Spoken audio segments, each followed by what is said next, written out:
என் அன்பு உறவுகள் அனைவருக்கும் வணக்கம். 6/1/2026 செவ்வாய்க்கிழமை. இன்று சங்கடகரா சதுர்த்தி. இன்று நாள் நட்சத்திரம் ஆயில்யம். இன்று மாலை 4:37 வரை. பின்பு மகம் நட்சத்திரம் ஆரம்பம். இன்று நாள் நேத்திரம் ஜீவன். நேத்திரம் பொறுத்த வரைக்கும் இன்று நாள் முழுவதும் 2 கண்கள். ஜீவனை பொறுத்த வரைக்கும் இன்று நாள் முழுவதும் முழு வாழ்க்கை. இன்று நாள் சந்திராஷ்டமம். பிற்பகல் வரை தனுசு ராசி, பின்பு மகர ராசியில் பிறந்தவர்களுக்கு சந்திராஷ்டமம் ஆரம்பம். இன்று நாள் வழிபாடு. நமக்கு செவ்வாய்க்கிழமை சங்கடகரா சதுர்த்தி வந்திருக்கு. ரொம்ப விசேஷம்.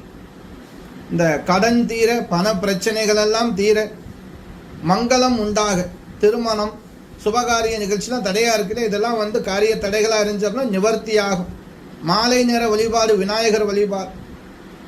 விநாயகருக்கு ஒரு தேங்காய் ஒன்று வாங்கிக்கிறோம். அதை சரிபாதியா உடைச்சு மாலை 6 மணிலிருந்து 7 மணிக்குள்ளாக ஏற்று ஒரு வாழை இலை பரப்பி அது மேலே அரிசி வச்சு, அரிசியின் மீது அந்த 2 தேங்காய் முடியை வச்சு அதை சுற்றி மஞ்சள் குங்குமம் பொட்டு வச்சு, தேங்காய் எண்ணெய், சுத்தமான தேங்காய் எண்ணெய் அந்த தேங்காயில் ஊற்றி பஞ்சு திரியிட்டு விளக்கேற்றணும்.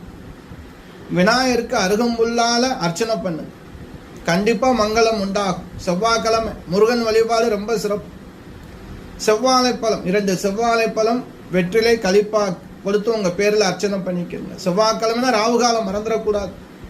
ஒரு அருகாமையில் அம்மன் ஆலயம் இருந்தாலும் சரி, ஆலயத்தில் அம்மன் சந்நிதி இருந்தாலும் சரி, மாலை 3 மணிலிருந்து 4:30 மணி வரைக்கும் ராகுகாலம்.